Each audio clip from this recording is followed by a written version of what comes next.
And we are back with Nate from Turkey and the Wolf. Hey, so I was going to ask you this. I asked this of a lot of chefs. What are some of your favorite things to cook when you're not working? I mean, are you always experimenting at home with things?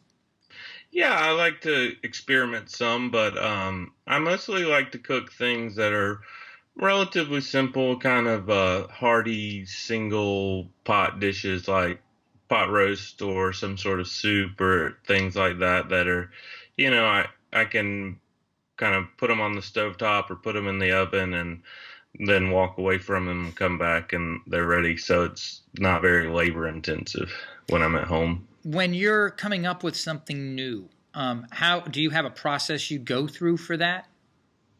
Yeah, our kitchen is very diplomatic. Anybody who works there, that be it me or the person that started, weeks ago, they're welcome to any particular idea that they have for a dish that, they can they can kind of workshop it.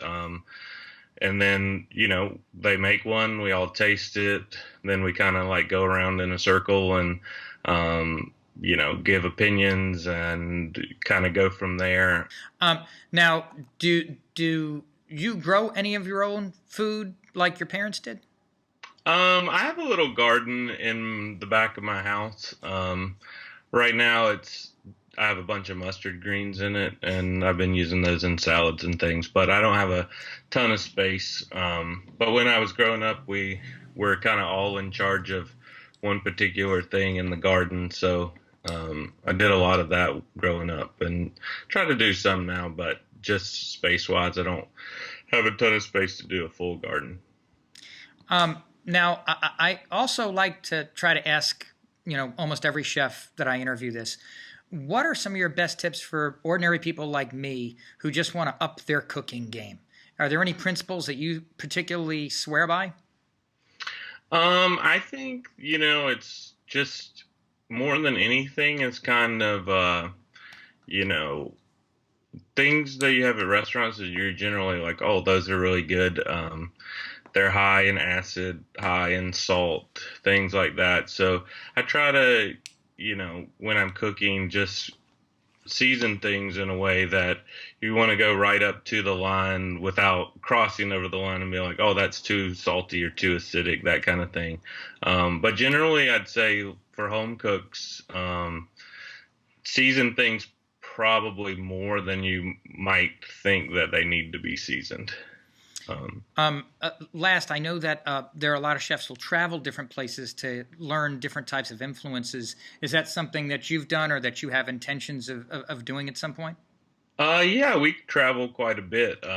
We've done, I think I traveled like 7 times last year. I went to LA, Chicago, Austin, just every place we go, we try to eat out as much as possible and just try as many new things as we can and, use those as inspiration because there's always people out there who are, doing things and that from a perspective that you don't necessarily have. So you can try and take them, make them into your own thing and kind of use them for what you want to do. And generally, as long as you're not outright just stealing someone's dish, people are pretty open to, talking about techniques and ingredients and those kind of things because that's just kind of the fraternity of cooking. Everybody just is real into it and wants to share the stuff that they're doing. And you never know where you're going to find something that's incredible. For example, I stumbled upon some incredible barbecue in Saraland, Alabama once.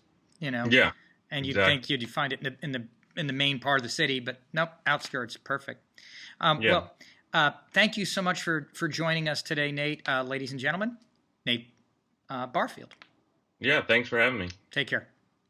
I'd like to thank Todd Duran with Secret History Tours, as well as Nathan Barfield with Turkey and the Wolf, and Josh helping us with the sound tonight, kind of on short notice with Vista Event Productions. And taking us home tonight, Tyler and the Absolutes.